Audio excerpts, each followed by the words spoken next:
Hello everyone, কি অবস্থা সবার? আজকে আমাদের কোষ ও এর গঠনের লেকচার 2। তো লেকচার 1-এ আমরা এই অধ্যায়ের শুরুর যে অংশটুকু কোষের প্রকারভেদের আগ পর্যন্ত ওইটুকু অংশ পড়ছিলাম। তো আমি তোমাদের সকলকে বলবো, যারা যারা এই সেকেন্ড লেকচারটা করবে তার আগে যেন তোমরা লেকচার 1টা করে আসো। অধ্যায়গুলোকে আমরা এমনভাবে সাজানোর চেষ্টা করব যেন এই অধ্যায়ের একেবারে বেসিক থেকে শুরু করে বিশ্ববিদ্যালয় ভর্তি পরীক্ষা এবং মেডিকেল ভর্তি পরীক্ষাতে যত কিছু লাগে সব কিছুই এনে দিতে। সো একটু ধারাবাহিকভাবে পড়তে হবে বিষয়গুলো, এবং ক্লাসে যেভাবে বলে দিব সেভাবে আগাবে, তাহলেই দেখবে তোমরা বিষয়গুলো ভালো বুঝতে পারতেছো, ভালো সলভ করতে পারতেছো। তাহলে আজকে আমরা পড়বো কোন অংশ থেকে? কোষের প্রকারভেদ থেকে। তাহলে এটা আমাদের কি? এটা আমাদের কোষ ও এর গঠনের লেকচার 2। আচ্ছা, তাহলে আজকে আমরা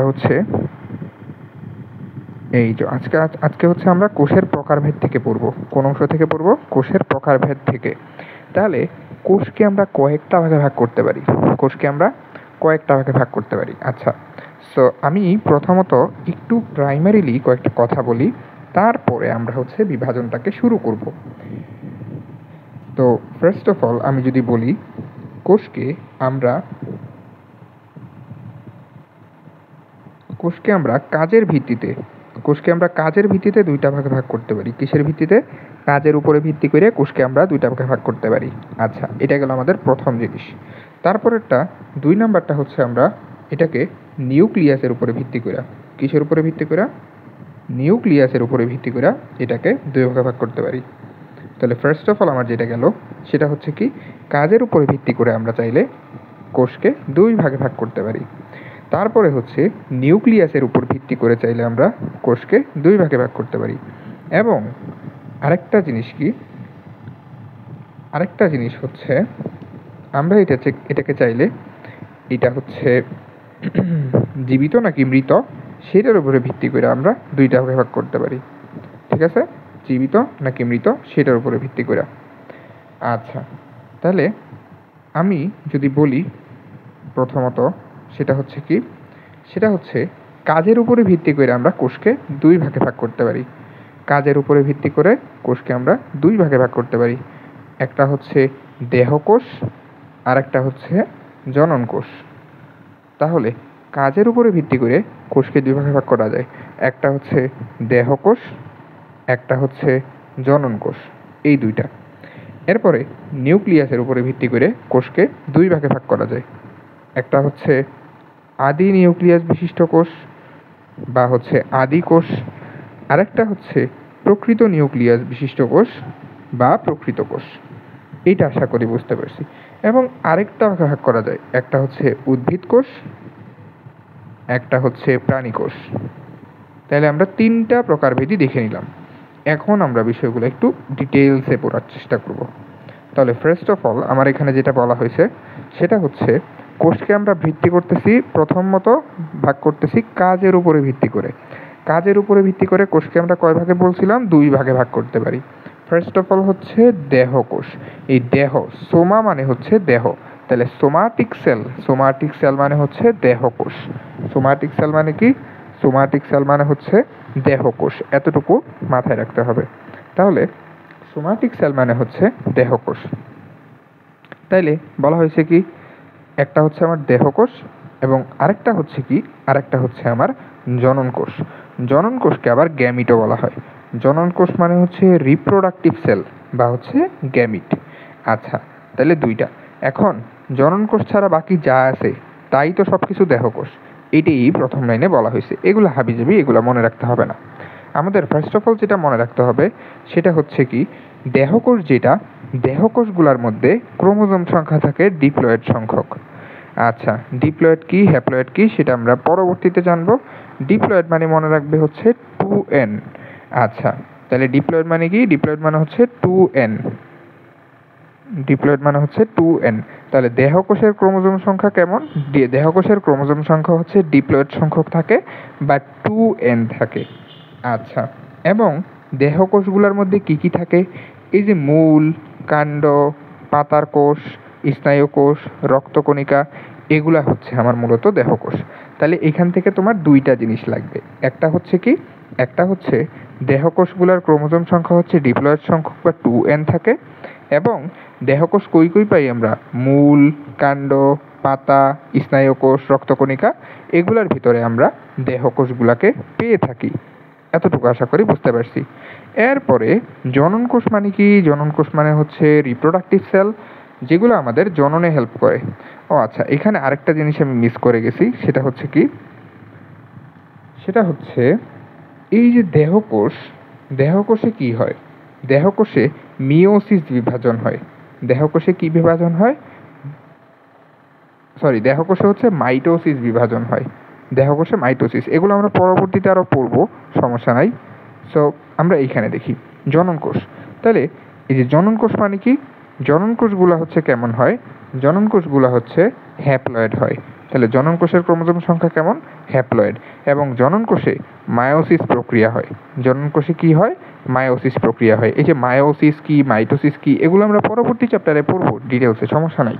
তাহলে জনন কোষের ক্ষেত্রে কি হয়? জনন কোষের ক্ষেত্রে মায়োসিস হয়, এবং জনন কোষের ক্রোমোজোম সংখ্যাটা হচ্ছে হ্যাপ্লয়েড হয়। এবং এই যে শুক্রাণু এবং ডিম্বাণুই হচ্ছে জনন কোষের উদাহরণ। বুঝতে পারছি? ডান। তাইলে মানুষের জনন কোষে ক্রোমোজোম সংখ্যা কত থাকে? এই যে আমরা দেখছি হ্যাপ্লয়েড বা এন সংখ্যক থাকে। আমরা জানি মানুষের ক্রোমোজোম সংখ্যা হচ্ছে কয়টা? 46টা। 46টা বা হচ্ছে 23 জোড়া। 23 জোড়া। আচ্ছা, তাহলে 46টা যে ক্রোমোজোম, তাহলে মানুষের ক্রোমোজোম হচ্ছে ডিপ্লয়েড। তাহলে 2n সমান যদি 46 হয়, n সমান কত হবে? 23টা না? তাহলে মানুষের জনন কোষের ক্রোমোজোম সংখ্যা কত হবে? n সংখ্যক, মানে 23টা। ক্লিয়ার? এতটুকু ক্লিয়ার। তাহলে এখান থেকে আমাদের কি কি পড়তে হবে? পড়তে হবে জনন কোষ বা গ্যামিট, এটা হচ্ছে মায়োসিস প্রক্রিয়ায় বিভাজিত হয়, এবং এখানের ক্রোমোজোম সংখ্যাটা হচ্ছে কি হ্যাপ্লয়েড সংখ্যক, মানে হচ্ছে 23টা, এবং শুক্রাণু ও ডিম্বাণু হচ্ছে জনন কোষের উদাহরণ। এগুলো আমাদের পড়লেই এখান থেকে 100 আর কিচ্ছু লাগবে না। আচ্ছা, তাহলে আমরা প্রথমত কাজের উপরে ভিত্তি করে কোষকে দুই ভাগে ভাগ করা যায়, একটা হচ্ছে দেহকোষ, একটা হচ্ছে জনন কোষ, এটা আমরা দেখে ফেললাম। তারপরে আমাদের যেটা দেখতে হবে সেটা হচ্ছে কি, সেটা হচ্ছে নিউক্লিয়াসের উপরে ভিত্তি করে। নিউক্লিয়াসের উপরে ভিত্তি করে কোষকে আবার দুই ভাগে ভাগ করা যায়। কিসের উপরে ভিত্তি করে? নিউক্লিয়াসের উপরে ভিত্তি করে। একটা হচ্ছে আদিকেন্দ্রিক কোষ। আদিকেন্দ্রিক কোষকে আবার প্রাককেন্দ্রিক কোষ বলা হয়। তাহলে প্রাক মানে হচ্ছে আদি, এটাকে আদি কোষ বলা হয়। প্রোক্যারিওটিক, প্রো মানে হচ্ছে আদি, ক্যারিওটিক, ক্যারিওটিক শব্দটা আসছে হচ্ছে ক্যারিয়ন থেকে। ক্যারিয়ন মানে হচ্ছে নিউক্লিয়াস। তাহলে যেই কোষে নিউক্লিয়াসটা আদি বা নিউক্লিয়াসটা থাকে না, সেটাকে বলা হয় হচ্ছে প্রোক্যারিওটিক সেল। তাহলে আদি কোষ বা প্রাককেন্দ্রিক কোষ বা আদিকোষী বা হচ্ছে আদিকেন্দ্রিক, অথবা হচ্ছে এটাকে প্রোক্যারিওটিক সেল বলা যায়। এটা হচ্ছে এক ধরনের নিউক্লিয়াসের উপরে ভিত্তি করে। আরেকটাকে আমরা বলতে পারি প্রকৃত কেন্দ্রিক কোষ বা সুকেন্দ্রিক কোষ বা প্রকৃত কোষ। তাহলে ইউ মানে কি? ইউ মানে হচ্ছে উন্নত। ইউক্যারিওটিক, ক্যারিওটিক মানে ক্যারিয়ন থেকে আসছে ক্যারিওটিক, তার মানে যেই কোষের নিউক্লিয়াসটা উন্নত বা সুকেন্দ্রিক নিউক্লিয়াস, সেটাকে বলা হবে হচ্ছে ইউক্যারিওটিক সেল বা প্রকৃত কেন্দ্রিক কোষ বা হচ্ছে সুকেন্দ্রিক কোষ বা প্রকৃত কোষ। আচ্ছা, তাহলে দুইটা নাম আমরা ক্লিয়ার হইলাম। তাহলে আদি কোষ মানে কি? আদি কোষ মানে হচ্ছে আমাদের যেখানে কি হবে, যেখানে কোষগুলো কোনো আবরণী দ্বারা বেষ্টিত থাকবে না, এবং নিউক্লিয়াসটাও আবরণী দ্বারা বেষ্টিত থাকবে না। আচ্ছা, তাহলে এখানে আমরা কিছু জিনিস একটু পড়ব, সব কিছু তো পড়ার দরকার নাই। তাহলে মনে রাখতে হবে আদি কোষের ডিএনএটা কেমন হয়। আদি কোষের ডিএনএটা হয় কুণ্ডলিত আকার, মানে হচ্ছে কুণ্ডলিত মানে কি? কুণ্ডলিত মানে হচ্ছে এই যে এরকম পেঁচানো, কুণ্ডলিত মানে হচ্ছে পেঁচানো। আর সূত্রকাকার মানে কি? সূত্রকাকার মানে এই যে সুতার মতো। তাহলে কুণ্ডলিত মানে কেমন? কুণ্ডলিত মানে হচ্ছে এই যে এরকম পেঁচানো। তাহলে কুণ্ডলিত বৃত্তাকার ডিএনএ থাকে আদি কোষে। তাহলে আদি কোষের ডিএনএটা কেমন? বৃত্তাকার এবং কুণ্ডলিত। এই দুটা জিনিস ক্লিয়ার হয়েছি। তাহলে আদি কোষের ডিএনএটা কেমন? আদি কোষের ডিএনএটা হচ্ছে কুণ্ডলিত এবং বৃত্তাকার। ঠিক আছে? আদি কোষের ডিএনএটা হচ্ছে কুণ্ডলিত এবং বৃত্তাকার। এবং নিউক্লিওয়েড বিষয়টা একটা বুঝতে হবে, সেটা হচ্ছে কি, সাইটোপ্লাজমের মধ্যে মুক্তভাবে অবস্থান করে ডিএনএটা। এই যে বৃত্তাকার ডিএনএটা থাকে, বৃত্তাকার ডিএনএটা সাইটোপ্লাজমের যেই স্থানে অবস্থান করে সেই অঞ্চলটাকে বলা হয় নিউক্লিওয়েড। আচ্ছা, আদি কোষের ক্ষেত্রে মাথায় রাখতে হবে কি, আদি কোষের ক্ষেত্রে মাথায় রাখতে হবে এটার ক্ষেত্রে যে নিউক্লিয়াসটা থাকে সেটা কোনো আবরণী বেষ্টিত থাকে না, ঠিক আছে? আচ্ছা, এবং এই আদি কোষের ভেতরে কোনো ধরনের আবরণী বেষ্টিত অঙ্গাণুও থাকে না। আদি কোষ মানে কি, আদি কোষ মানে সেইখানে রাইবোজোমটা হবে 70S। এই যে রাইবোজোম 70S মানে কি, 80S মানে কি, এটা আমরা রাইবোজোম টপিকে যাই ডিটেলসে দেখব।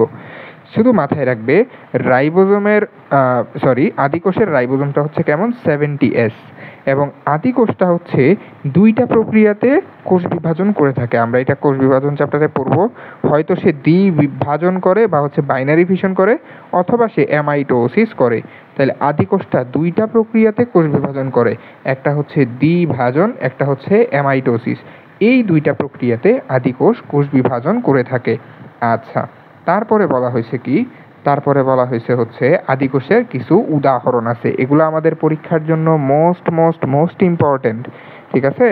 এই যে দেখতে পাচ্ছি মেডিকেল 19-20-এ এখান থেকে প্রশ্নটা আসছে কোনটি আদি কোষের উদাহরণ। তাহলে ব্যাকটেরিয়া হচ্ছে কি আদি কোষের উদাহরণ।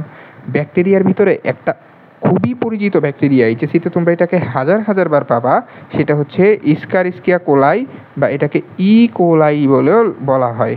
তাহলে কোলাই বা ইস্কারিস্কিয়া কোলাই হচ্ছে কি একটা খুবই ওয়েল নোন ব্যাকটেরিয়া। তাহলে এটা হচ্ছে কি কোলাই যদি বলে, কোলাইটা কি, কোলাইটা হচ্ছে আদিকোষী জীব, ঠিক আছে? আচ্ছা, তাহলে ব্যাকটেরিয়া, তারপরে সায়ানো ব্যাকটেরিয়া। সায়ানো মানে কি, সায়ানো মানে হচ্ছে নীল। তাহলে সায়ানো মানে হচ্ছে নীল, এটাকে ব্লু গ্রিন এলগাইও বলা হয়। তাহলে ব্লু গ্রিন এলগি মানে হচ্ছে সায়ানোব্যাকটেরিয়া। এবং মনেরা রাজ্যের সব জীব, মনেরা রাজ্যটা কি তোমরা এসএসসিতে অবশ্যই পড়ে আসছো ফার্স্ট চ্যাপ্টারে মনেরা রাজ্য সম্পর্কে। মনেরা রাজ্যের সব জীবই হচ্ছে আদিকোষী। তাহলে আদিকোষী কারা কারা পাইলাম আমরা বুঝতে পারছি? আচ্ছা, বুঝতে পারছি। এবং এইখানে আরেকটা জিনিস একটু মিস চলে গেছে, এই যে মাইকোপ্লাজমা, এই মাইকোপ্লাজমাটাও হচ্ছে আদিকোষী। মাইকোপ্লাজমাটাও কি, মাইকোপ্লাজমাটাও হচ্ছে আদিকোষী। এই যে মাইকোপ্লাজমাটাও হচ্ছে আদিকোষী। তাহলে আদিকোষী পাইলাম মাইকোপ্লাজমা, এই যে মাইকোপ্লাজমা, ব্যাকটেরিয়া, ব্যাকটেরিয়ার মধ্যে ইস্কারিস্কিয়া কোলাই বা ইকোলাই, এবং সায়ানোব্যাকটেরিয়ার মধ্যে ব্লু গ্রিন অ্যালগি, এগুলা হচ্ছে, এবং মনেরা রাজ্যের সকল জীব, এরা হচ্ছে মূলত আদিকোষী। এতটুকু আমরা বুঝতে পারছি আশা করি। আচ্ছা, এবং এখানে দুইটা জিনিস একটু মনে রাখতে হবে, এগুলা লেস ইম্পর্ট্যান্ট। তার মধ্যে ফার্স্টেরটা আছে কি, এই যে আদিকোষ, এই আদিকেন্দ্রিক কোষ বা প্রাককেন্দ্রিক কোষে শোষণ পদ্ধতিতে পুষ্টি ঘটে, এবং এইখানে সালোক সংশ্লেষণও ঘটে কিছু কিছু ক্ষেত্রে। এগুলো তোমার মনে রাখতে হবে না, এগুলো দরকার নাই। আচ্ছা, তাহলে আমরা একটু সামনে যাই। আদিকোষটা পড়ে ফেললাম, এবার তাহলে একটু প্রকৃত কোষটা পড়ে ফেলি। আচ্ছা, প্রকৃত কোষে কি বলা হয়েছে দেখি। তাহলে প্রকৃত কোষ বা হচ্ছে প্রাককেন্দ্রিক কোষ, এখানে বলা হয়েছে হচ্ছে, তাইলে যেটা নিউক্লিয়াসটা সুগঠিত, হ্যাঁ, সেটা হচ্ছে কি আমার প্রকৃত কোষ। তাহলে এই যে দেখি বলা হয়েছে কি, বলা হয়েছে হচ্ছে দুই স্তর বিশিষ্ট একটা আবরণী। আবরণীকে নিউক্লিয়ার এনভেলপ বলা হয়। আমরা একটু পরে নিউক্লিয়াসের গঠন পড়ার সময় এটা পড়ব। তাহলে নিউক্লিয়ার এনভেলপটা কত, 2 স্তর বিশিষ্ট। আচ্ছা, 2 স্তর বিশিষ্ট আবরণী দ্বারা পরিবেষ্টিত অবস্থায় নিউক্লিওপ্লাজম, নিউক্লিওলাস এবং একাধিক ক্রোমোজোম নিয়ে নিউক্লিয়াস গঠিত। তার মানে আমরা আগে যখন আদিকোষ পড়ছিলাম তখন দেখছিলাম সেখানে নিউক্লিয়াসটা আবরণী বেষ্টিত থাকে না, তাহলে সেটা আদিকোষী। এবং এইখানে নিউক্লিয়াসটা কি হয়, 2 স্তর বিশিষ্ট আবরণী বা নিউক্লিয়ার এনভেলপে আবদ্ধ থাকে, এবং এইখানে এটার ভিতরে নিউক্লিওপ্লাজম, নিউক্লিওলাস এবং অনেকগুলো ক্রোমোজোম থাকে। আচ্ছা, এই যে এই বিষয়গুলো আমরা নিউক্লিয়াস সম্পর্কে বিস্তারিত পড়লে ক্লিয়ার হয়ে যাব, সমস্যা নেই। তাহলে এইটা আমরা বুঝলাম। এখন কথা হইতেছে কি, এখন কথা হইতেছে এই যে প্রকৃত কোষের ডিএনএটা কেমন হয়, ডিএনএটা 2 প্রান্ত বিশিষ্ট এবং বৃত্তাকার নয়।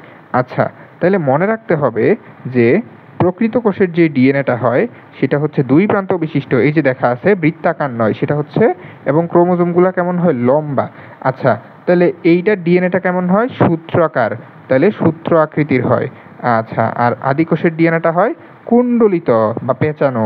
আচ্ছা, তাহলে এটার ডিএনএটা হয় কেমন, 2 প্রান্ত বিশিষ্ট হিস্টোন প্রোটিন সমন্বয়ে গঠিত। তাহলে এখন আমি যদি প্রশ্ন করি আদিকোষের ডিএনএতে কি হিস্টোন প্রোটিন যুক্ত থাকে, উত্তর হবে না, থাকে না। কোথায় থাকে, প্রকৃত কোষে ডিএনএতে থাকে।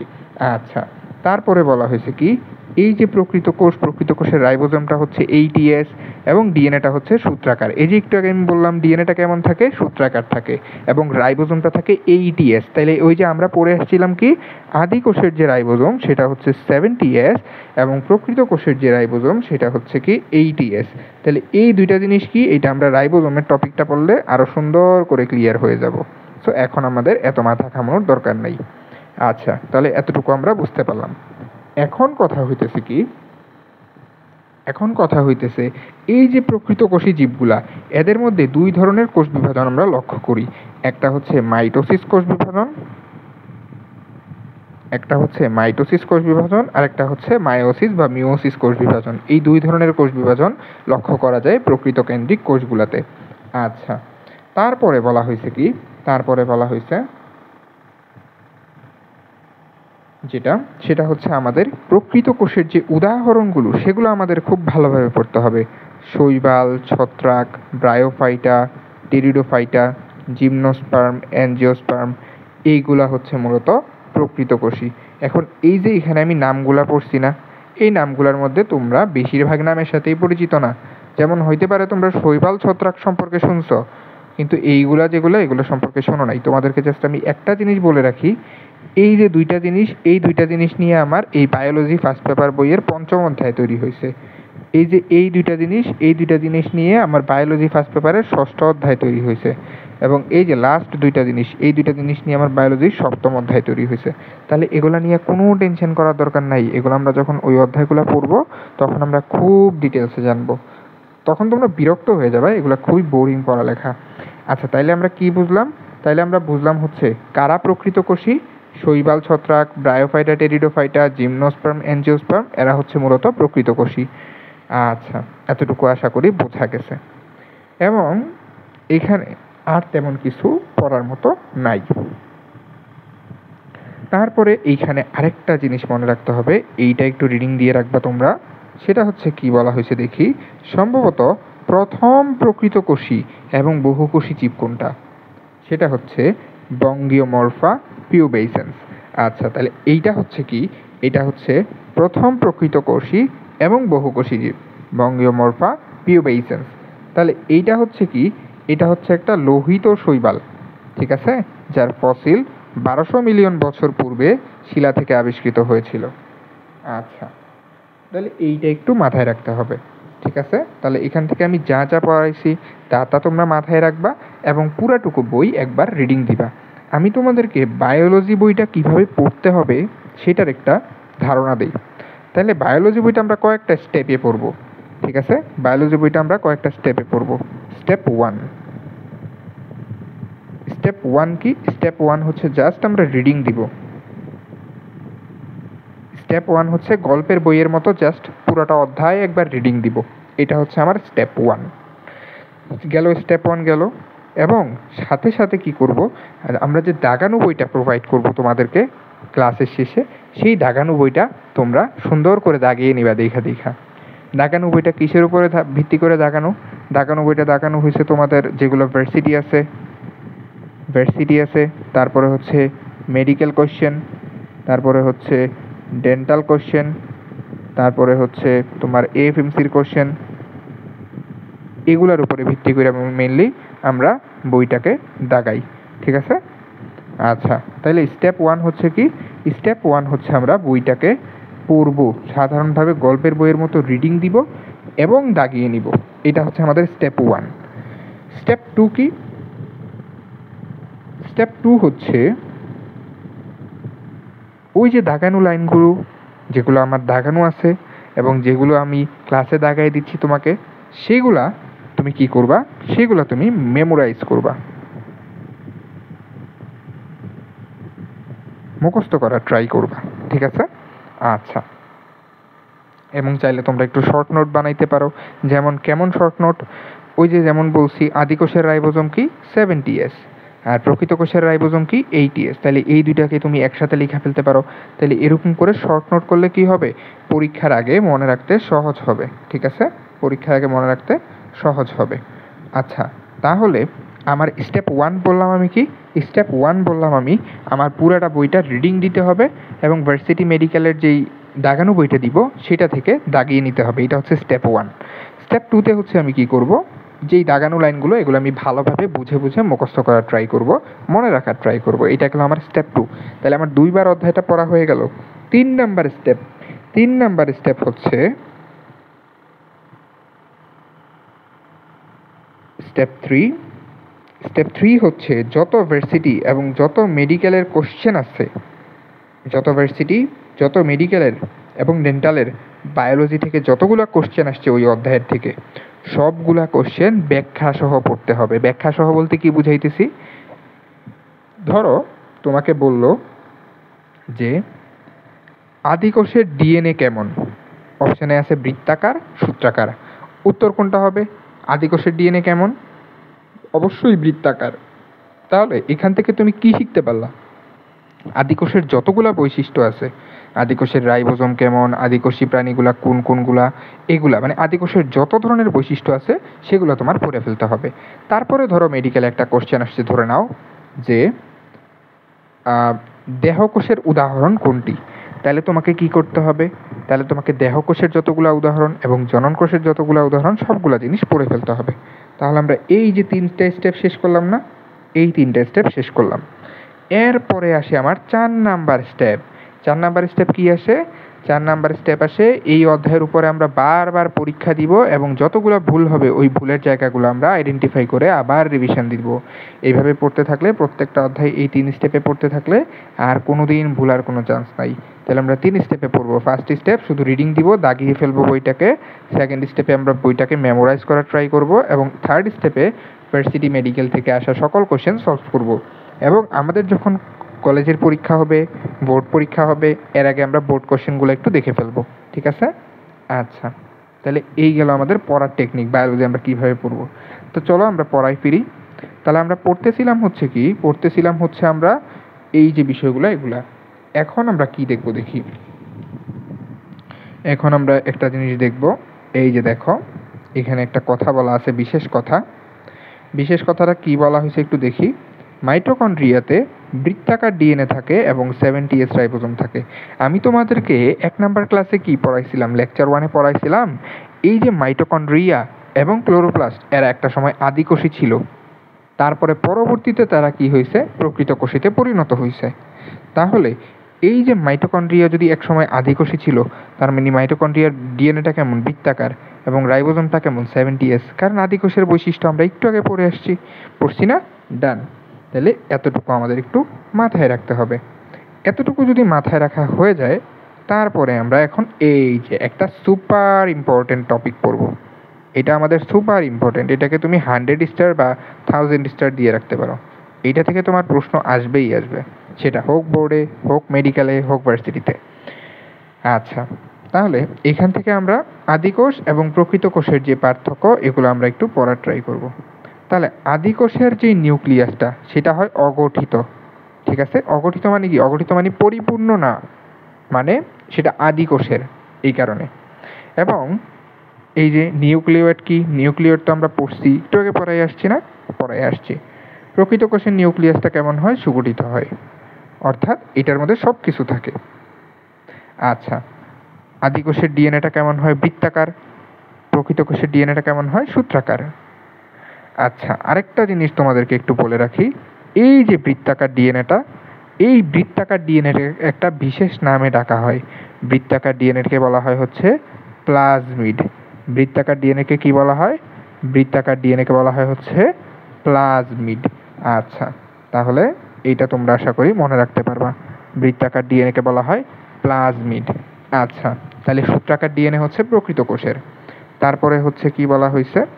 তারপরে বলা হয়েছে এই যে আদিকোষ, আমরা একটু আগে দেখে আসছিলাম আদিকোষের নিউক্লিয়াসটা আবরণবিহীন এবং ওইখানে কোনো আবরণীযুক্ত অঙ্গাণু থাকে না, শুধুমাত্র কি থাকে? রাইবোজোম থাকে। এবং তোমরা একটু সামনে গিয়ে যখন পড়বা রাইবোজোম সম্পর্কে, তখন দেখবা রাইবোজোমের কোনো আবরণী নাই। তাহলে আদিকোষে শুধুমাত্র রাইবোজোম থাকে, অন্য কোনো কোষীয় অঙ্গাণু থাকে না। আর প্রকৃত কোষের সকল কোষীয় অঙ্গাণু থাকে, যেমন মাইটোকন্ড্রিয়া এবং অন্যান্য অঙ্গাণু। আদিকোষের রাইবোজোমটা কেমন হয়? 70S এবং প্রকৃত কোষের রাইবোজোমটা হয় কেমন? 80S। 70S-কে দুইটা সাব ইউনিটে ভাগ করা যায়। এই যে রাইবোজোমের যে টপিকটা না, এটা তোমাদের একটু বুঝতে নতুন নতুন হইলে কঠিন হবে। এটা আমরা রাইবোজোম যখন পড়বো তখন আরেকটু ক্লিয়ার হয়ে যাব। এখান থেকে মেমোরাইজ করার বিষয় দুইটা।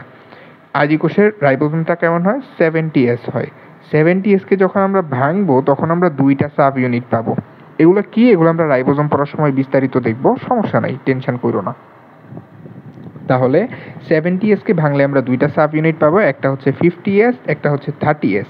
আর 80S হচ্ছে প্রকৃত কোষের রাইবোজোম, সেটাকে ভাঙলে আমরা দুইটা সাব ইউনিট পাবো, একটা হচ্ছে 60S, একটা হচ্ছে 40S। তাহলে এখন এটা মনে রাখতে হবে তো, আমার তো পরীক্ষায় অ্যান্সার করার জন্য আমার কি করতে হবে? মনে রাখতে হবে। মনে রাখবো কেমনে? আমরা জোড় বিজোড় সংখ্যা তো পড়ছি এসএসসি, ছোটোবেলায়, এসএসসি না, ছোটোবেলায় পড়ছি জোড় বিজোড় সংখ্যা। তাহলে 1, 3, 5, 7 এগুলো কি জোড় না বিজোড়? এগুলো বিজোড়। জোড় সংখ্যা কোনগুলা? 2, 4, 6, 8 এগুলো হচ্ছে কি জোড়। তাহলে একটু দেখো, এখানে মনোযোগ দিয়ে দেখো, সেটা হচ্ছে কি, এই যে 1, 3, 5, 7 হচ্ছে কি, 1, 3, 5, 7 হচ্ছে বিজোড় এবং 2, 4, 6, 8 হচ্ছে জোড়। তাহলে এই যে 7 হচ্ছে কি বিজোড়। তাহলে এই যে 7 এর আগে 5, 5 এর আগে 3, তাহলে এই যে 3 আর 5 মিলা 7 হয়েছে। তাহলে 50 আর 30 মিলা 70 হয়েছে। তাহলে এটা মনে রাখতে পারবা না? বিজোড় সংখ্যা। তাহলে আদি কোষের রাইবোজোম হচ্ছে বিজোড় সংখ্যার ক্রম। আর এই যে 80S, তাহলে এই যে 80S তৈরি হয়েছে কি কি মিললা? 60S, এই যে 6 আর এই যে 4, এই যে 4, তাহলে এই যে 6 আর 4 মিললা 8 তৈরি হয়েছে। জোড় সংখ্যা মনে রাখতে পারবা না? এগুলো মনে রাখা কিন্তু বেশি একটা কঠিন না, ঠিক আছে? যেই টেকনিক দিয়ে দিছি সেই টেকনিক দিয়ে তোমরা মনে রাখতে পারো চাইলে। তাহলে এইটা আমরা পড়ে ফেলছি, ঠিক আছে? ডান। এবার আসি সাইটোস্কেলিটন। সাইটোস্কেলিটন মানে হচ্ছে কোষ কঙ্কাল। এটাও আমরা সামনে পড়বো। এগুলা আমি আসলে সামনে পড়বো বলে যাইতেছি যে এমন না, এগুলো আসলেই আমরা সামনে বিস্তারিত পড়বো, তখন তোমরা বিষয়টা বুঝতে পারবে। এবং এখন তো নতুন নতুন বায়োলজি পড়তেছো, যখন আমাদের পুরা অধ্যায়ের ক্লাসটা শেষ হবে তখন তোমরা একটার সাথে আর একটা ইন্টারলিঙ্ক করতে পারবা, তখন তোমরা বিষয়টাকে পুরো একটু মজা পাবা, তখন তোমরা বিষয়গুলো আরো ভালো বুঝতে পারবা। আচ্ছা দেখি, তাহলে বলা হয়েছে কি সাইটোস্কেলিটন। সাইটোস্কেলিটন মানে হচ্ছে কোষ কঙ্কাল। সাইটো মানে হচ্ছে কোষ, স্কেলিটন মানে হচ্ছে কঙ্কাল। তাহলে সাইটোস্কেলিটন মানে কি? সাইটোস্কেলিটন মানে হচ্ছে কোষ কঙ্কাল। আচ্ছা, তাহলে সাইটোস্কেলিটন থাকে না কোথায়? থাকে না হচ্ছে আদি কোষে। আর থাকে কোথায়? থাকে প্রকৃত কোষে। আচ্ছা, এবার আসি আরএনএ পলিমারেজ। আরএনএ পলিমারেজটা কি? এটাও আমরা পড়বো সামনে। কোথায় পড়বো? এটা আমরা যখন ক্রসিং পড়বো, ক্রসিং ওভার, এগুলো হাবিজাবি জিনিসপাতি পড়বো সামনে, তখন আমরা এটা পাবো। তাহলে এই যে আরএনএ পলিমারেজ হচ্ছে আদি কোষে 1 প্রকার, আর প্রকৃত কোষে হচ্ছে 3 প্রকার, আদি কোষে হচ্ছে 1 প্রকার। অপেরন, এই অপেরন জিনিসটা কি একটু বলে রাখি। আদি কোষের জিন প্রকাশের একককে বলা হয় অপেরন। কি বলা হয়? অপেরন কাকে বলে? এটা আমরা সামনে পাবো।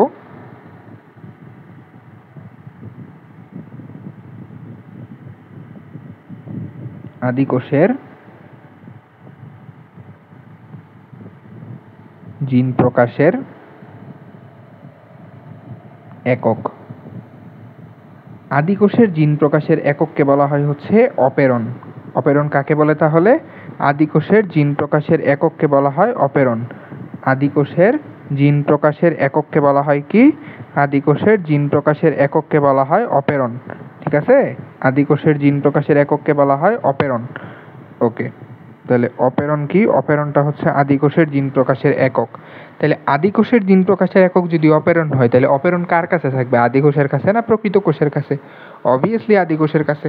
তাহলে আদি কোষের কাছে অপেরন থাকে, প্রকৃত কোষের কাছে অপেরন থাকে না। আদি কোষের জিনের গঠনটার মধ্যে ইন্ট্রন নাই, আর প্রকৃত কোষে ইন্ট্রনস আছে। তারপরে কি বলা হয়েছে? আদি কোষের কোষ বিভাজন আমরা দেখে আসছিলাম কেমন ভাবে হয়। অ্যামাইটোসিস বা হচ্ছে দ্বিভাজনের মাধ্যমে হয়, আর প্রকৃত কোষে হয় মাইটোসিস বা মিওসিসের মাধ্যমে। আদি কোষের শ্বসনটা হয় অবাধ শ্বসন, প্রকৃত কোষে হয় সবাধ শ্বসন। আদি কোষের ট্রান্সলেশনটা হয় ট্রান্সক্রিপশনের সাথে সাথেই, আর প্রকৃত কোষের ট্রান্সলেশনটা হয় ট্রান্সক্রিপশনের পর বেশ বিলম্বে শুরু হয়। তাহলে এই 11 নম্বর পয়েন্টটা তোমাদের জন্য ইম্পর্ট্যান্ট। তারপরে এই যে রাইবোজোমের পয়েন্টটা 4 নাম্বার পয়েন্টটা তোমাদের জন্য ইম্পর্টেন্ট। তারপরে 7 নাম্বার পয়েন্টটা তোমাদের জন্য ইম্পর্টেন্ট। তারপরে 1 নাম্বার পয়েন্ট এবং 2 নাম্বার পয়েন্টটা ইম্পর্টেন্ট। তাহলে এই যে ছকটা আমাদের, এই ছকটা কিন্তু আমাদের মোস্ট ইম্পর্টেন্ট ছক। তাহলে এইটা আমাদের মনে রাখতে হবে, এটা মাস্ট মনে রাখতে হবে। ঠিক আছে? আচ্ছা, তারপরে আমরা আসি সামনের দিকে। এবার হচ্ছে প্রকৃতকোষী জীবদেহের সুগঠিত নিউক্লিয়াসের ভিত্তিতে আমরা 2টা ভাগে ভাগ করতে পারি। একটা হচ্ছে উদ্ভিদ কোষ, একটা হচ্ছে প্রাণী কোষ। ঠিক আছে? তাহলে উদ্ভিদ কোষের ক্ষেত্রে কয়েকটা জিনিস একটু মাথায় রাখতে হবে। উদ্ভিদ কোষের কোষ প্রাচীরটা কেমন হয়? উদ্ভিদ কোষের কোষ প্রাচীরটা হয় সেলুলোজ নির্মিত, শক্ত। ঠিক আছে? আচ্ছা, আর প্রাণী কোষে কি হয়? প্রাণী কোষে কোষ প্রাচীর থাকে না।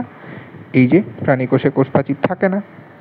আচ্ছা, তাহলে উদ্ভিদ কোষের ক্ষেত্রে মাথায় রাখতে হবে, উদ্ভিদ কোষের ক্ষেত্রে একটা জিনিস মাথায় রাখতে হবে, সেটা হচ্ছে উদ্ভিদ কোষের সঞ্চিত খাদ্য কি? উদ্ভিদ কোষের সঞ্চিত খাদ্য হচ্ছে শ্বেতসার বা স্টার্চ। উদ্ভিদ কোষের সঞ্চিত খাদ্য কি? উদ্ভিদ কোষের সঞ্চিত খাদ্য হচ্ছে শ্বেতসার বা স্টার্চ। আর উদ্ভিদ কোষে সেন্ট্রোজোম থাকে না। তাহলে আমরা কি শিখলাম? প্রাণী কোষে কোষ গহ্বর কোষ প্রাচীর থাকে না, আর উদ্ভিদ কোষে কি থাকে না? উদ্ভিদ কোষে সেন্ট্রোজোম থাকে না। আচ্ছা, তাহলে উদ্ভিদ কোষের সঞ্চিত খাদ্য কি বললাম? শ্বেতসার বা স্টার্চ। আচ্ছা, এবার আসি প্রাণী কোষ। প্রাণী কোষে কোষ প্রাচীর থাকে না, প্রথম কথা। 2 নাম্বার, প্রাণী কোষে ক্লোরোপ্লাস্ট থাকে না, কিন্তু এই যে উদ্ভিদ কোষে আবার ক্লোরোপ্লাস্ট থাকে। ক্লোরোপ্লাস্ট কি করে? ক্লোরোপ্লাস্ট কই থাকে? ক্লোরোপ্লাস্ট থাকে পাতায়। ক্লোরোপ্লাস্ট খাদ্য তৈরি করে। এটা সম্পর্কে আমরা ডিটেলস প্লাস্টিক টপিকে যেয়ে পড়বো, এই অধ্যায়েই একটু পরে যেয়ে পড়বো। তাহলে ক্লোরোপ্লাস্ট থাকে না কোথায়? ক্লোরোপ্লাস্ট থাকে না প্রাণী কোষে। প্রাণী কোষে আবার সেন্ট্রোজোম থাকে, যেটা আবার কই থাকে না? উদ্ভিদ কোষে থাকে না। প্রাণী কোষের সঞ্চিত খাদ্যটা কি? প্রাণী কোষের সঞ্চিত খাদ্য হচ্ছে চর্বি এবং গ্লাইকোজেন।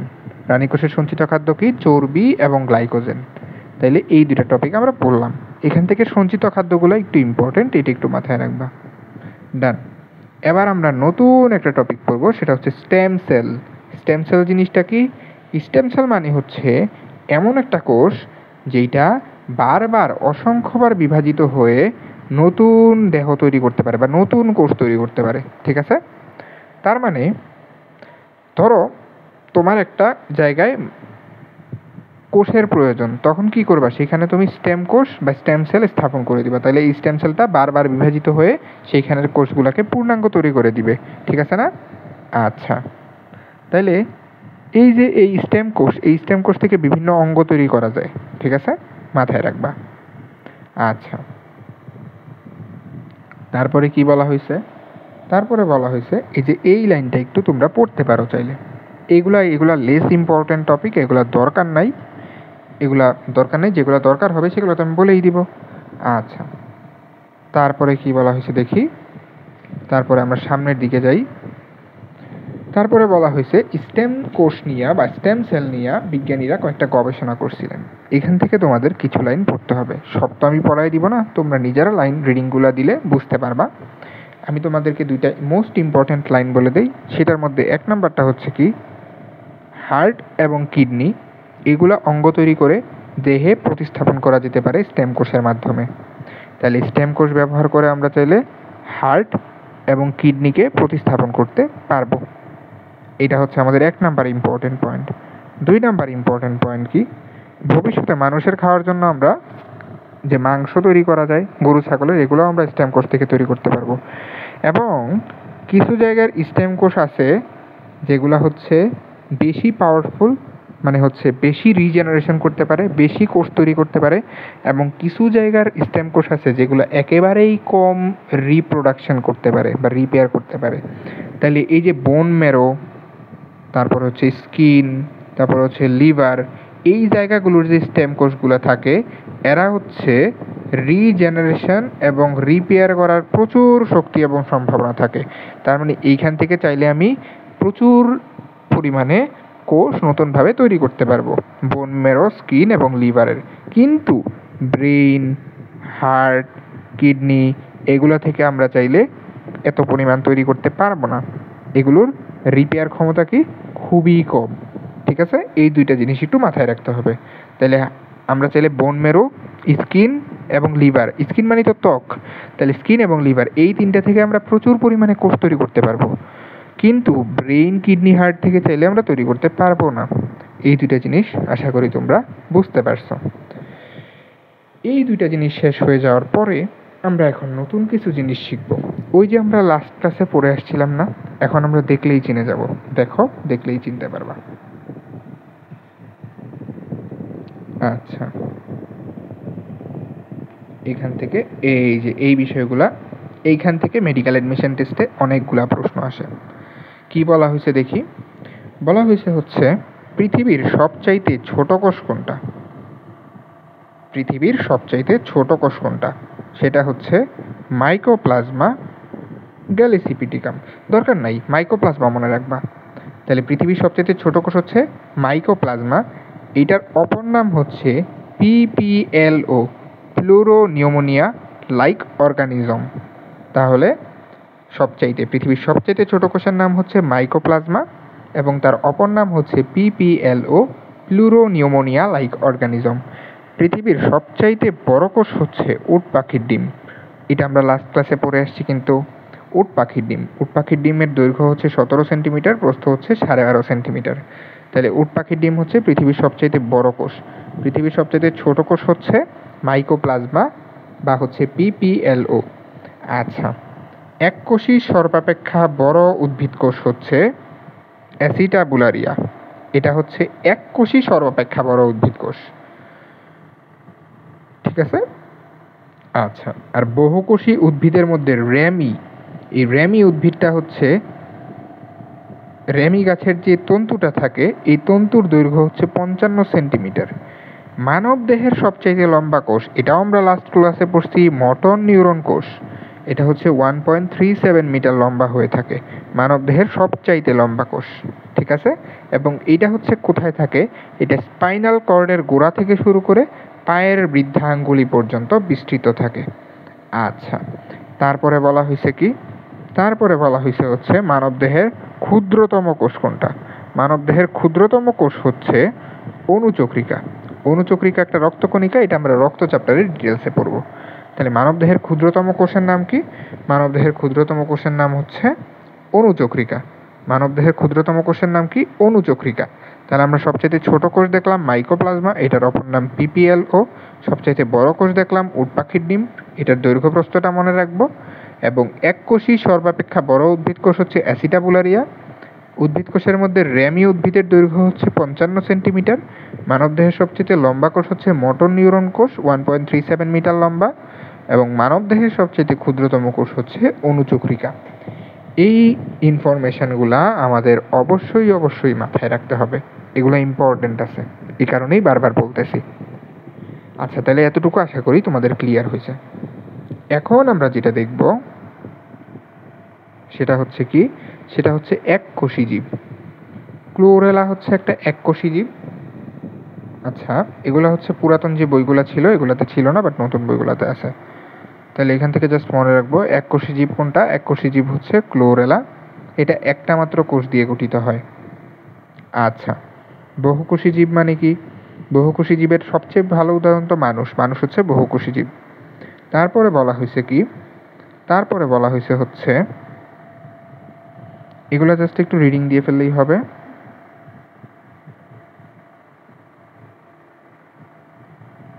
এগুলা জাস্ট একটু রিডিং দিলেই হয়ে যাবে।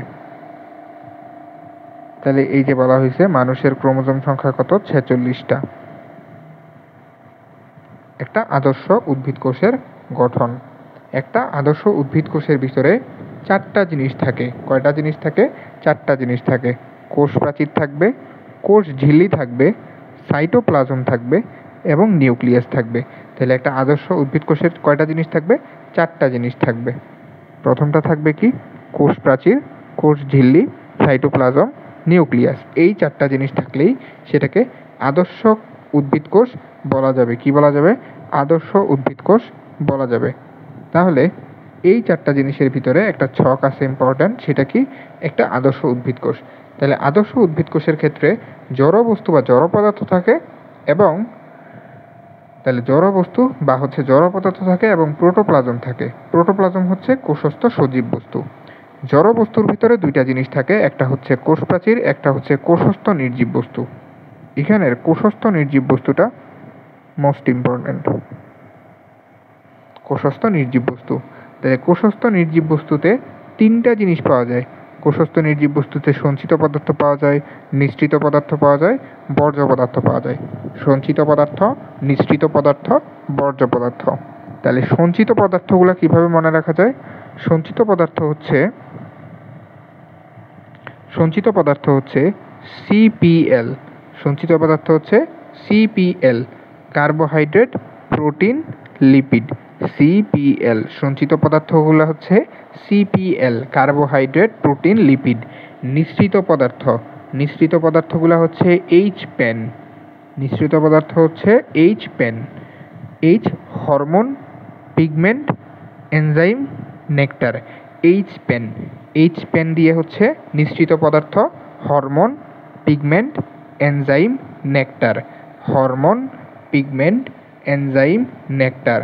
তাহলে সঞ্চিত পদার্থ হচ্ছে সিপিএল, কার্বোহাইড্রেট, প্রোটিন, লিপিড। নিঃসৃত পদার্থ হচ্ছে এইচপ্যান, হরমোন, পিগমেন্ট, এনজাইম, নেকটার। তারপরে বর্জ্য পদার্থগুলো কি? রেজিন, টেনিন, গাম, ল্যাটেক্স, অ্যালকালয়েড, খনিজ ক্রিস্টাল, জৈব অ্যাসিড, উদ্বায়ী তেল, এগুলো হচ্ছে বর্জ্য পদার্থ। এতটুকু গেল। তারপরে বলা হয়েছে হচ্ছে প্রোটোপ্লাজম। প্রোটোপ্লাজম হচ্ছে কোষস্থ সজীব বস্তু।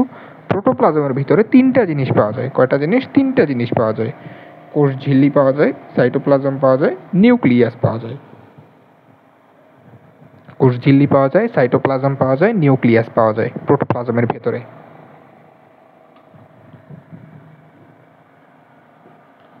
তাহলে এই যে নিউক্লিয়াসটা আছে, নিউক্লিয়াসের ভিতরে কয়েকটা অংশ থাকে। এটা আমরা নিউক্লিয়াস পার্টটা যখন পড়বো তখন আরও ডিটেলসে জানতে পারবো। নিউক্লিয়ার এনভেলপ থাকে, নিউক্লিওপ্লাজম থাকে, নিউক্লিওলাস থাকে, নিউক্লিয়ার রেটিকুলাম বা ক্রোমোজোম থাকে। তারপরে কোষ ঝিল্লি একটা পার্ট, এটাও আমরা পড়বো। তারপরে আছে সাইটোপ্লাজম। সাইটোপ্লাজমের ভিতরে দুইটা জিনিস থাকে, একটা হচ্ছে সাইটোপ্লাজমের মাতৃকা বা সাইটোসল বলা হয় এটাকে, এবং বিভিন্ন অঙ্গাণু থাকে। অঙ্গাণুর ভিতরে দুই ধরনের অঙ্গাণু থাকে, একটা হচ্ছে ঝিল্লিবদ্ধ অঙ্গাণু, একটা হচ্ছে ঝিল্লিবিহীন অঙ্গাণু। এগুলাও মোস্ট ইম্পর্ট্যান্ট। তাইলে একটা হচ্ছে ঝিল্লিবদ্ধ অঙ্গাণু, একটা হচ্ছে ঝিল্লিবিহীন অঙ্গাণু। তাইলে এই যে ঝিল্লিবিহীন অঙ্গাণু, এই ঝিল্লিবিহীন অঙ্গাণুগুলাকে আমরা একটু মনে রাখবো। ঝিল্লিবিহীন অঙ্গাণুকে আমরা একটু মনে রাখবো। ছন্দটাতে কি? মামাই, সেরা, প্রো। মামাই, সেরা, প্রো। এটা হচ্ছে কিসের? এটা হচ্ছে ঝিল্লিবিহীন যে অঙ্গাণুগুলা, এগুলাকে মনে রাখার টেকনিক। মামাই, সেরা, প্রো। আচ্ছা, কিভাবে মনে রাখবো দেখি। তাহলে এই যে মাতে হচ্ছে মাইক্রোটিওবিউলস, মাতে হচ্ছে মাইক্রোফিলামেন্ট, ইতে হচ্ছে ইন্টারমিডিয়েট ফিলামেন্ট। তাহলে মামাই, মাইক্রোটিওবিউল, মাইক্রোফিলামেন্ট, ইন্টারমিডিয়েট ফিলামেন্ট। তাহলে মামাই, সেরা, সেতে হচ্ছে সেন্ট্রিওল, রাতে হচ্ছে রাইবোজোম, প্রোতে হচ্ছে প্রোটিওসোম। তাহলে এইগুলো যদি মনে রাখি, ঝিল্লিবিহীন যদি মনে রাখি, ঝিল্লিবদ্ধ মনে রাখার দরকার আছে? দরকার নাই, কারণ এইটা যদি আমি মনে রাখতে পারি, এটা আমি এমনিতেই পারবো। তাহলে ঝিল্লিবিহীনগুলো কি? মামাই, সেরা, প্রো, microtubule, microfilament, intermediate filament, ribosome, centriole, proteasome. এবং আরেকটা জিনিস, এই যে তিনটা জিনিস না, এই তিনটা জিনিস হচ্ছে কোষীয় কঙ্কালের অংশ। ওই যে একটু আগে আমরা সাইটোস্কেলিটন শব্দটার সাথে পরিচিত হয়েছি, এইটাই হচ্ছে কোষীয় কঙ্কাল। এই কোষীয় কঙ্কালের ভিতরে এই প্রথম তিনটা জিনিস থাকে। এটা আমরা সাইটোস্কেলিটন টপিকে বিস্তারিত জানবো, সমস্যা নাই। তাহলে এতটুকু আমাদের শেষ হয়ে গেল। এতটুকু শেষ হওয়ার পরে আমাদের কাছে আছে আর কি, আমাদের কাছে আছে আজকে লাস্ট টপিক, কোষ প্রাচীর। আজকে আমরা এই কোষ প্রাচীর পরেই ক্লাস শেষ করে দিব। তাহলে কোষ প্রাচীরের ইংলিশ টার্ম হচ্ছে সেল ওয়াল। কোষ প্রাচীরকে বলা হয় সেল ওয়াল। কোষ প্রাচীরটাকে আমি একটু সংক্ষেপে পড়ায় দিই, তারপরে আমরা বইটা পড়ব। তাহলে উদ্ভিদ কোষে কি থাকে? কোষ প্রাচীর থাকে, অবশ্যই থাকে। উদ্ভিদ কোষে কোষ প্রাচীর থাকে, কিন্তু প্রাণী কোষে কোষ প্রাচীর থাকে না। আচ্ছা, তাহলে কোষ প্রাচীরের ক্ষেত্রে একটু এখানে দেখি। প্রথমত কোষ প্রাচীরের মাঝখানের একটা পার্ট থাকে। কোষ প্রাচীরের মাঝখানের একটা পার্ট থাকে, সেইটার পাশে আরেকটা করে পার্ট থাকে এবং পরবর্তীতে আরও 3টা পার্ট থাকে। কথা ক্লিয়ার? কথা ক্লিয়ার? তাহলে কোষ প্রাচীরের যে সবচাইতে মাঝখানের পার্টটা, এটাকে বলা হয় হচ্ছে মধ্যপর্দা। কি বলা হয়? মধ্যপর্দা। তারপরে কোষ প্রাচীরের যে 2 নাম্বার পার্টটা, বুঝি সবচেয়ে সেন্টারে থাকবে হচ্ছে একটা জিনিস, ওইটার পাশে থাকবে এই যে ছোট ছোট 2টা জিনিস আরও। তাহলে এই যে ছোট ছোট 2টা জিনিস, এটার মধ্যে এই যে একটা একদিকে আমি মার্কিং করি, তাহলে এই যে এইটা, এই একটাকে বলা হবে হচ্ছে প্রাথমিক প্রাচীর। কি বলা হবে? প্রাথমিক প্রাচীর। এবং এই যে পরে যে এই যে বড় বড় 3টা, এগুলারে বলা হবে হচ্ছে সেকেন্ডারি প্রাচীর বা গৌণ প্রাচীর। কি বলা হবে? সেকেন্ডারি প্রাচীর বা গৌণ প্রাচীর। তাহলে 3টা জিনিস আমরা পড়লাম। প্রথমত মধ্যপর্দা থাকবে, মধ্যপর্দার পরে থাকবে প্রাথমিক পর্দা এবং পরে থাকবে হচ্ছে সেকেন্ডারি প্রাচীর। আচ্ছা, তাহলে এই যে 3টা জিনিস পড়লাম, এটার মধ্যে যেটা আমাদের মাথায় রাখতে হবে, এই যে প্রাথমিক প্রাচীরটা না, এই প্রাথমিক প্রাচীরটা হচ্ছে CHG দ্বারা তৈরি। কি দ্বারা তৈরি? প্রাথমিক প্রাচীরটা হচ্ছে CHG দ্বারা তৈরি। CHG বলতে কি? CHG হচ্ছে সেলুলোজ, হেমিসেলুলোজ, গ্লাইকোপ্রোটিন। তাইলে প্রাথমিক প্রাচীরটা হচ্ছে CHG দ্বারা নির্মিত, সেলুলোজ, হেমিসেলুলোজ, গ্লাইকোপ্রোটিন নির্মিত প্রাথমিক প্রাচীর। সেকেন্ডারি প্রাচীরটা হচ্ছে Cl নির্মিত। Cl মানে কিন্তু আবার ক্লোরিন না, Cl মানে হচ্ছে কি? Cl মানে হচ্ছে সেলুলোজ লিগনিন। তাইলে প্রাথমিক প্রাচীরটা হচ্ছে CHG, সেলুলোজ, হেমিসেলুলোজ, গ্লাইকোপ্রোটিন নির্মিত। সেকেন্ডারি প্রাচীরটা হচ্ছে Cl, সেলুলোজ, লিগনিন নির্মিত। ক্লিয়ার? ক্লিয়ার। এবার এই এতটুকু যদি হয়ে যায়, এখন দেখি এই যে এটা হচ্ছে মধ্যপর্দা, মধ্যপর্দার পরে ছিল হচ্ছে প্রাথমিক প্রাচীর। এই যে প্রাথমিক প্রাচীরটা, এই প্রাথমিক প্রাচীরটা হচ্ছে 1 স্তর বিশিষ্ট। প্রাথমিক প্রাচীর কয় স্তর বিশিষ্ট? 1 স্তর বিশিষ্ট। আচ্ছা, এরপরে এই যে সেকেন্ডারি প্রাচীর যখন দেখছি, তখন আমি 3টা প্রাচীর দিছি। তার মানে সেকেন্ডারি প্রাচীর কয় স্তর বিশিষ্ট? 3 স্তর বিশিষ্ট। ক্লিয়ার? ক্লিয়ার। এইটা ছিল আমাদের কি? এটা ছিল আমাদের মূলত প্রাইমারি ধারণা। এবার আসি, তাহলে প্রাথমিক প্রাচীর কি? মধ্যপর্দার পরেই থাকে এবং সেকেন্ডারি প্রাচীর থাকে প্রাথমিক প্রাচীরেরও পরে। তার মানে সেকেন্ডারি প্রাচীর তৈরি করা কি একটা টাফ কাজ না? আমরা বলি না কাজটা অনেক টাফ বা কঠিন? তাহলে সেকেন্ডারি প্রাচীর তৈরি করাটা কি? সেকেন্ডারি প্রাচীর তৈরি করাটা হচ্ছে একটা টাফ কাজ। কেমন কাজ? টাফ কাজ। তাহলে এই যে ট্রাকিড এবং ফাইবার কোথায় কোথায় থাকবে? ট্রাকিড এবং ফাইবার, ট্রাকিড এবং ফাইবার এই 2টা জায়গায় কি তৈরি হয়? এই ট্রাকিড এবং ফাইবার এই 2টা জায়গাতে হচ্ছে কি তৈরি হয়? সেকেন্ডারি প্রাচীর তৈরি হয়। তাহলে সেকেন্ডারি প্রাচীরের প্রিলিমিনারি যেই কথাগুলো, সেগুলো আমাদের ক্লিয়ার হয়ে গেছে। এখন আমরা জাস্ট বইটা একটু দেখে নিব। আচ্ছা, তাহলে কি বলা হয়েছে? বলা হয়েছে হচ্ছে কোষ প্রাচীর কি? কোষ প্রাচীর হচ্ছে শক্ত জড় আবরণ দিয়ে আবৃত উদ্ভিদ কোষের অন্যতম বৈশিষ্ট্যই হচ্ছে কোষ প্রাচীর। এটা একটু মাথায় রাখতে হবে। তারপরে প্রাণী কোষে কোষ প্রাচীর থাকে না। ডান? ডান। তারপর কি বলা হয়েছে? কোষ প্রাচীরের ভৌত গঠন। তাহলে এই যে আমরা যেগুলো দেখলাম এতক্ষণ, এগুলো আমরা পড়ব। কোষ প্রাচীরের প্রথম স্তরটাই হচ্ছে মধ্যপর্দা বা মিডল ল্যামেলা। মধ্যপর্দাটা কেমনে তৈরি হয়? আচ্ছা, এখানে আরেকটা জিনিস আছে, কোষ বিভাজনের একটা ধাপ আছে টেলোফেজ পর্যায়ে। এই টেলোফেজ পর্যায়েই হচ্ছে মধ্যপর্দার সূচনা হয়। এটা আমরা কোষ বিভাজন চ্যাপ্টারে আরেকবার পড়ব, তখন বুঝতে পারবো। তাহলে কোষ বিভাজনের কোন পর্যায়ে? টেলোফেজ পর্যায়ে মধ্যপর্দার সূচনা হয়। এই মধ্যপর্দাটা কোথা থেকে হয়? সাইটোপ্লাজম থেকে ফ্র্যাগমোপ্লাস্ট আসে এবং গোলগি বডি থেকে পেকটিন আসে। এই 2টা জিনিস মিলিত হইয়া মধ্যপর্দার সৃষ্টি করে। ক্লিয়ার? তাহলে সাইটোপ্লাজম থেকে আসে হচ্ছে ফ্র্যাগমোপ্লাস্ট এবং গোলগি বডি থেকে আসে পেকটিন। এই 2টা জিনিস মিললা মধ্যপর্দা তৈরি করে। এবং পেকটিক অ্যাসিডটা বেশি থাকার কারণে এই মধ্যপর্দাটা অনেকটা জেলির মতো হয় এবং কোষ প্রাচীরের পরবর্তী যেই ইয়েটা কোষ প্রাচীরের যেই স্তরটা দুইটা পাশাপাশি কোষের মধ্যবর্তী স্থানে পর্দা হিসেবে থাকে সেটাকে আমরা মধ্যপর্দা বলি। মধ্যপর্দা কোষ প্রাচীরের অংশ যা সর্বপ্রথম তৈরি হয়। আচ্ছা, তাহলে এই যে এইটা একটু মনে রাখতে হবে, মধ্যপর্দা হচ্ছে একটা কোষ প্রাচীরের অংশ, এটা সর্বপ্রথম তৈরি হয়। তারপরে মধ্যপর্দার পরে কি তৈরি হয়? মধ্যপর্দার পরে দ্বিতীয় স্তরটার নাম হচ্ছে প্রাথমিক প্রাচীর বা প্রাইমারি ওয়াল। তাহলে মধ্যপর্দার দুই পাশে এই যে কি তৈরি হইয়া সিএইচজি, সিএইচজি মানে কি? Cellulose, hemicellulose, glycoprotein.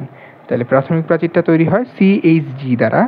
প্রাথমিক প্রাচীরটা হচ্ছে একটা পাতলা স্তর বিশিষ্ট, মানে এক স্তর বিশিষ্ট এবং 1 থেকে 3 মাইক্রোমিটার পুরু হয়ে থাকে। এটাই হচ্ছে প্রাথমিক প্রাচীর। তারপরে কি হয়? তারপরে সেকেন্ডারি প্রাচীরে কি হয়? আচ্ছা দেখি, এই যে সেকেন্ডারি প্রাচীরটা হচ্ছে কি? সেকেন্ডারি প্রাচীরটা হচ্ছে 5 থেকে 10 মাইক্রোমিটার হয়ে থাকে এবং এইটা কি হয়ে থাকে? এটা হচ্ছে, এখানে যদিও ক্লিয়ারলি তোমাদের বলে নাই যে এখানে কয় স্তর বিশিষ্ট, এটা 3 স্তর বিশিষ্ট। আচ্ছা, তারপরে হচ্ছে এটা হচ্ছে সেকেন্ডারি প্রাচীর, এটা হচ্ছে সেলুলোজ এবং লিগনিন জমা হয়ে তৈরি হয়। এই ট্রাকিড এবং ফাইবারে হচ্ছে সেকেন্ডারি প্রাচীর দেখা যায়। ঠিক আছে, ডান। এই যে বলা হয়েছে সেকেন্ডারি প্রাচীরটা হচ্ছে 3 স্তর বিশিষ্ট। তাহলে এগুলো তো আমরা একটু আগে পড়েই আসছি। আচ্ছা, তারপরে বলা হয়েছে কি? তারপরে আরেকটা প্রাচীর আছে টারশিয়ারি প্রাচীর। এটা সৃষ্টি হইতেও পারে, নাও হইতে পারে। কূপ অঞ্চল, কূপ অঞ্চলটা কি? পিট ফিল্ড। সেটা হচ্ছে এই যে দেখি, এই যে এইটা হচ্ছে মধ্যপর্দা, প্রথমটা এই যে এটা হচ্ছে মধ্যপর্দা, মধ্যপর্দার পরে এটা হচ্ছে প্রাথমিক প্রাচীর এবং এগুলো হচ্ছে সেকেন্ডারি প্রাচীর। তাহলে এই যে এইটা একটা কোষ প্রাচীর, এটা একটা কোষ প্রাচীর, এটার মাঝখান দিয়ে এই যে মাঝখান দিয়ে ফাঁকা জায়গাটা রয়েছে না, যেখানে কোনো প্রাইমারি প্রাচীর বা হচ্ছে সেকেন্ডারি প্রাচীর নাই, এই জায়গাটাকেই বলা হয় হচ্ছে পিট বা হচ্ছে কূপ। তাইলে কি বলা হয়েছে? এটা হচ্ছে সবচেয়ে পাতলা এলাকা এবং এইখানে মধ্যপর্দাকে কি বলা হয়? Pit membrane. তাহলে পিটের মধ্যে কি থাকে? পিটের মধ্যে শুধুমাত্র মধ্যপর্দা থাকে, বাকি দুটো থাকে না। দুইটা জোড়াকে একসাথে পিট পেয়ার বা পিট জোড়া বলা হয়। আচ্ছা, প্লাজমোডেজমাটা কি? এটা তোমরা এসএসসিতেই পড়ে আসছো, এটা তোমরা রিডিং দিলেই বুঝতে পারবা, দরকার নেই, একটু পড়ে নিলেই হয়ে যাবে। এরপরে এইখানে রাসায়নিক গঠনটা একটু পড়তে হবে। সেটা হচ্ছে কি? রাসায়নিক গঠনের ভেতরে ইম্পর্টেন্ট যে লাইনগুলো আছে সেটা হচ্ছে কি? সবচাইতে ইম্পর্টেন্ট লাইন, জাইলোগ্লুকান নামক একটা হেমিসেলুলোজ প্রাচীর গঠনের ক্রস লিঙ্ক হিসেবে কাজ করে। তাহলে জাইলোগ্লুকান নামক হেমিসেলুলোজটা কি করে? প্রাচীর গঠনের ক্রস লিঙ্ক হিসেবে কাজ করে। এই লাইনটা তোমার যে কি পরিমাণ ইম্পর্টেন্ট, এটা তোমরা এমসিকিউ সলভ করতে গেলেই দেখবা। আচ্ছা, এটা আমরা বুঝলাম। তারপরে কি বুঝবো? তারপরে ছত্রাকের কোষপ্রাচীর কাইটিন নির্মিত। তাহলে ছত্রাকের কোষপ্রাচীর কাইটিন নির্মিত কিভাবে মনে রাখবো? ছক্কা। এই যে ছত্রাকের কোষপ্রাচীর কাইটিন নির্মিত, ছক্কা। ছত্রাকের কোষপ্রাচীর কাইটিন নির্মিত।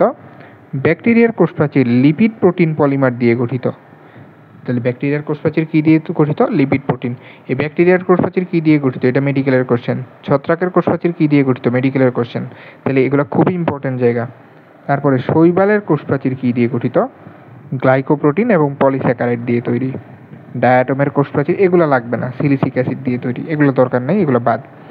এই তো কোষপ্রাচীরের মধ্যে কোনটা কত পার্সেন্ট থাকে? 40% cellulose, 20% hemicellulose, 30% glycoprotein, 30% pectin, 10% glycoprotein. এই পার্সেন্টেজটা একটু পড়ে ফেলতে হবে। এবং last of all most important পড়া এখানে হচ্ছে কোষ প্রাচীরের সূক্ষ্ম গঠন। এইটা আমরা একটু বুঝে বুঝে পড়ার ট্রাই করব, কোষ প্রাচীরের সূক্ষ্ম গঠনটা। তাইলে টপিকটার নাম কি? কোষ প্রাচীরের সূক্ষ্ম গঠন। তাহলে মনে রাখবা যে আমরা সেলুলোজ জানি না, সেলুলোজ, এই যে সেলুলোজ টার্মটার সাথে আমরা একটু আগে পরিচিত হয়েছি না? এই সেলুলোজটা কি? সেলুলোজটা হচ্ছে বিটা ডি গ্লুকোজের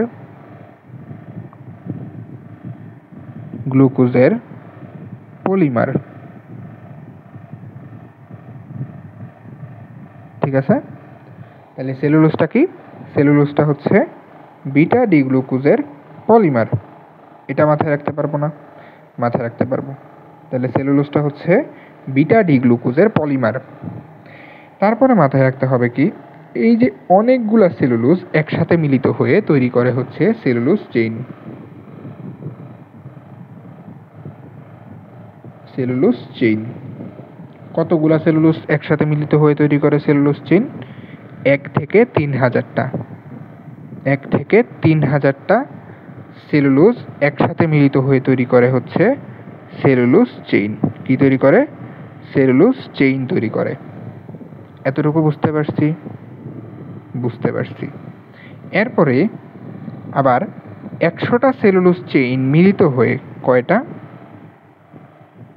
100টা সেলুলোজ চেইন মিলিত হয়ে তৈরি করে হচ্ছে ক্রিস্টালাইন মাইসেলি। কি তৈরি করে?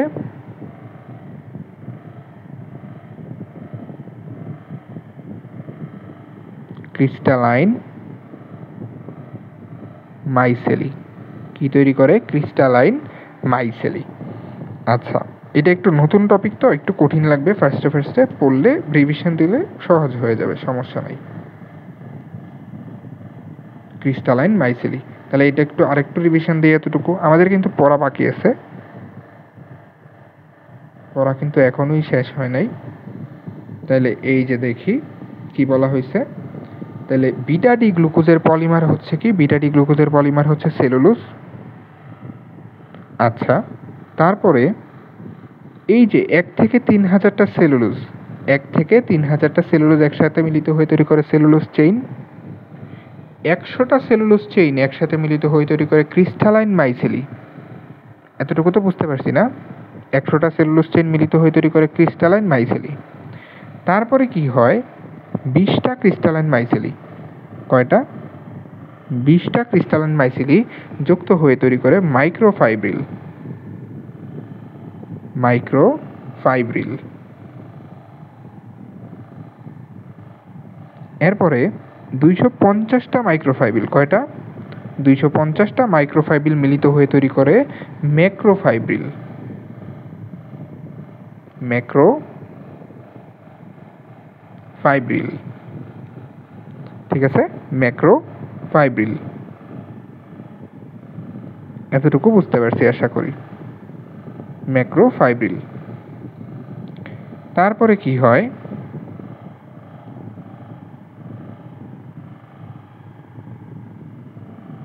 250টা মাইক্রোফাইব্রিল মিলিত হয়ে তৈরি করে ম্যাক্রোফাইব্রিল। এরপরে অসংখ্য ম্যাক্রোফাইব্রিল মিলিত হয়।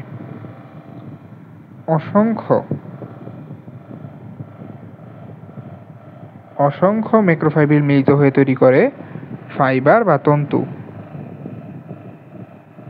ফাইবার বা তন্তু, এবং সেখান থেকেই তৈরি হয় হচ্ছে সেল ওয়াল বা কোষ প্রাচীর। ঠিক আছে, ক্লিয়ার? বুঝতে পারছি? ডান। তাহলে এবার আমরা আরেকবার রিক্যাপ করব, দেখি বিষয়টা আমরা আরেকবার একটু বোঝার ট্রাই করি। লাস্টে একবার একটু বোঝার ট্রাই করি।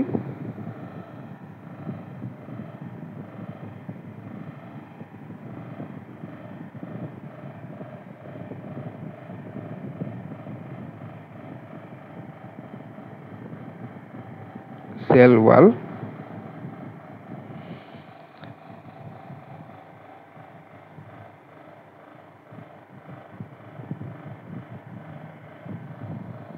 ওয়েট একটা মিনিট, এই তো। তাহলে দেখি কি বলা হয়েছে। বলা হয়েছে হচ্ছে বিটা ডি গ্লুকোজের পলিমার হচ্ছে সেলুলোজ। 1 থেকে 3000টা সেলুলোজ মিলিত হয়ে তৈরি করে সেলুলোজ চেইন। 100টা সেলুলোজ চেইন মিলিত হয়ে তৈরি করে ক্রিস্টালাইন মাইসেলি। 20টা ক্রিস্টালাইন মাইসেলি মিলিত হয়ে তৈরি করে মাইক্রোফাইব্রিল। 250টা মাইক্রোফাইব্রিল মিলিত হয়ে তৈরি করে ম্যাক্রোফাইব্রিল। অসংখ্য ম্যাক্রোফাইব্রিল মিলিত হয়ে তৈরি করে ফাইবার বা তন্তু, এবং ফাইবার বা তন্তু মিলিত হয়ে তৈরি করে সেল ওয়াল। এবং এখানে মোস্ট ইম্পর্টেন্টলি আরেকটা জিনিস মনে রাখতে হবে, সেটা হচ্ছে কি, সেটা হচ্ছে এই যে ক্রিস্টালাইন মাইসেলি বা মাইসেলি, এটাকে বলা হয় কোষ প্রাচীরের ক্ষুদ্রতম গাঠনিক একক। কি বলা হয়? বলা হয় কোষ প্রাচীরের ক্ষুদ্রতম